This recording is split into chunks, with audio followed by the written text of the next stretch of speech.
Kabinet ini kabinet gemuk, terlalu besar. Dasmu.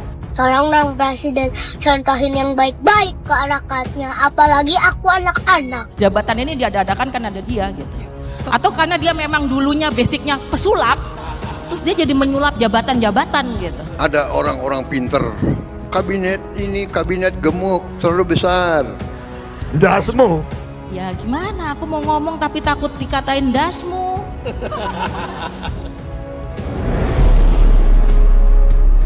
Kabinet ini kabinet gemuk, terlalu besar. Dasmu. Nanti dibilang saya dikendalikan Pak Jokowi, cawe-cawe.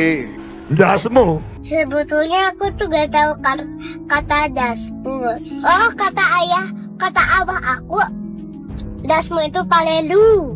Palelu PA. Palelu itu artinya apa? Udahlah, pokoknya kata dasmu itu kata yang kasar ya guys. Omongannya jelek. Harusnya mencontohkan yang baik, jangan bilang yang kasar. Hati-hati mulutnya ya. Prabowo. Menurut Papa gimana? Nggak boleh. Berarti dia sombong nggak sih? Tolong dong Presiden, contohin yang baik-baik ke rakyatnya, apalagi aku anak-anak.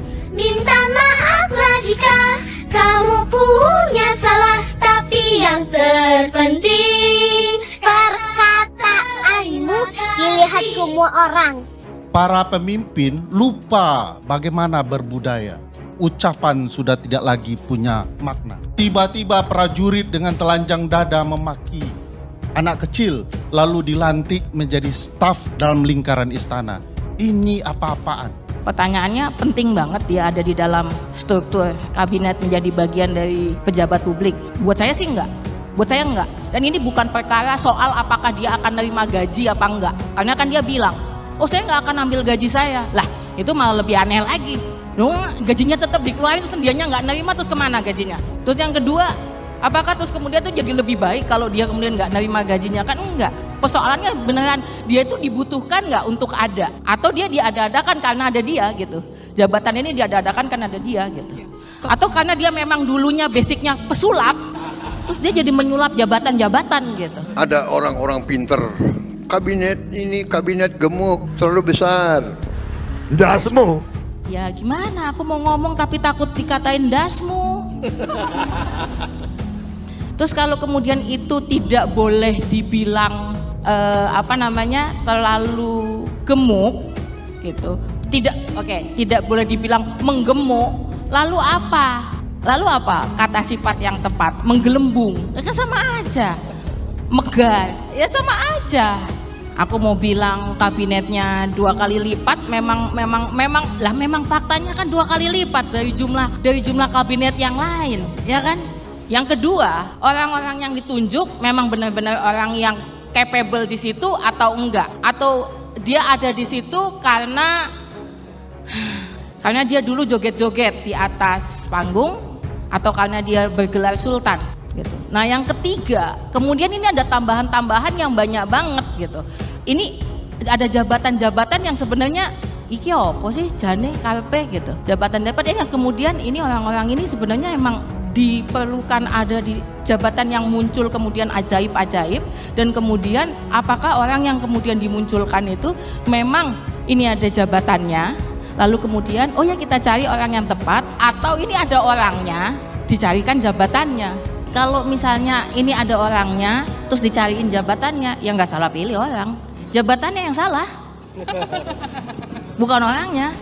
Jadi gini, rulesnya cuma satu menurut pemerintah, apapun yang semua kritikan terhadap pemerintah hanya perlu direspon dengan dasmu. Kalau nggak ada wartawan, saya bilang Dasmu. Kalau Pak Prabowo pidato lagi, Indonesia gelap, ndasmu lagi kan. Nah, itu yang kita khawatirkan. Nah, makanya hari ini tuntutan mahasiswa ini kan menarik semua nih. Ya. Perampasan aset, jangan omong-omong aja Prabowo ini. Kejar koruptor sampai ke Antartika, sampai ke Timur Tengah bagian selatan apa. Nah, sekarang buktikan dong perampasan aset ini bisa nggak dieksekusi ini, supaya jangan omong-omong. Ya, yang kedua adalah duit fungsi ABRI, tapi kan melanggar sendiri sekarang. Duit fungsi banyak dilakukan hari ini, merangkap jabatan. Nah, ini kan tantangan juga. Nah, ini harus hati-hati. Nah, termasuk ini menarik ini, jangan tidak tepat sasaran kesehatan dan pendidikan. Nggak pas sekali dipotong itu, nggak valid itu. Jadi maksud saya, kalau hanya sekedar ATK, kalau perjalanan dinas yang lain itu oke. Tapi kadang-kadang nggak fairnya gini. Misalnya kemarin Partai Coklat masih aman dananya, Partai Hijau masih aman, DPR pertahanan BIN-nya, tapi kesehatannya udah mengerikan, pendidikannya dipotong-potong. Nah, itu akhirnya kan protes itu, gerakan itu kan muncul dari situ sebenarnya. Nggak fair, ada ketidakseimbangan, tidak equal gitu dalam proses ini. Yang ketiga, ini publik juga mencurigai, maksudnya ini efisiensi begini nggak gitu-gitu amat lah gitu, sampai sebesar ini, sampai mati lampu, lift dimatikan itu kan terlalu norak gitu loh. Sampai proses negara berjalan nggak stabil kan. Kalau efisiensi memang nanti akan ditarget untuk misalnya makan siang gratis, saya juga curiga, ini gimana sih makan siang gratis sampai besar segitu ini? Ini jangan-jangan ini Danantara ini. Danantara ini akan dijadikan proyek juga pos baru yang penting ke depan gitu. Misalnya gini, akan dikasih dana talangan 1.000 triliun itu modal awal Danantara ini. Nanti ujungnya 9.000 triliun. Nah, Danantara ini kan kekecewaan Pak Prabowo terhadap BUMN yang jadikan sebagai sapi perahan, bacakan politik ya, kepentingan tim sukses buzzer masuk jadi BUMN nggak pernah untung, rugi terus tuh. Tapi kan Bang ya, nah sekarang Danantara ini apa nih DNA-nya nih, politik atau bisnis juga? Nah sekarang udah mulai ditarik ke politik juga. Mestinya pure Pak Prabowo memberikan arahan jelas, tegas, lurus. Danantara ini berbeda dengan BUMN, ini pure bisnis, near politik. Tapi ujungnya sekarang udah mulai gelagat-gelagat tarik kepentingan politik juga yang jadi orang-orang penting di Danantara ini. Jadi Danantara itu besar katanya mau ditarik. Nah kalau efisiensi ini tujuannya hanya makan siang gratis, nggak sesadis ini harusnya, nggak geger gini. Ini kayaknya pengamat rasa kritikus juga ya.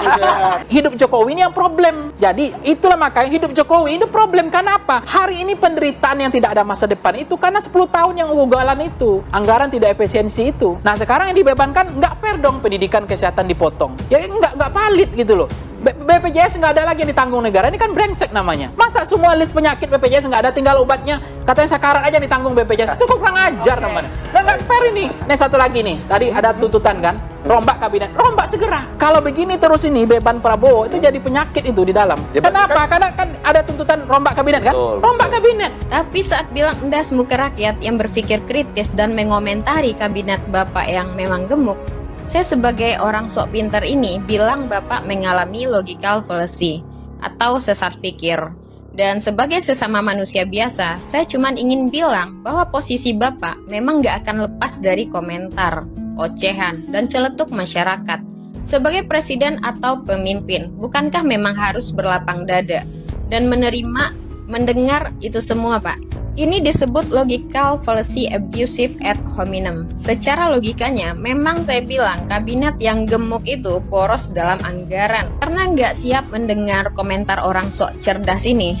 Pak Prabowo bilang kata endasmu, bahasa halus versi Jawa yang konotasinya sedikit kasar. Katanya demokrasi, nggak boleh dong intimidasi.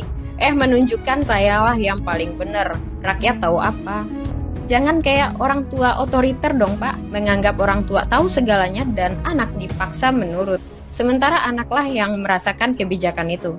Cuman mengingatkan, pelajaran PKN saya waktu SD dulu, kata Bu Guru, kekuasaan tertinggi di tangan rakyat. Koreksi kalau benar.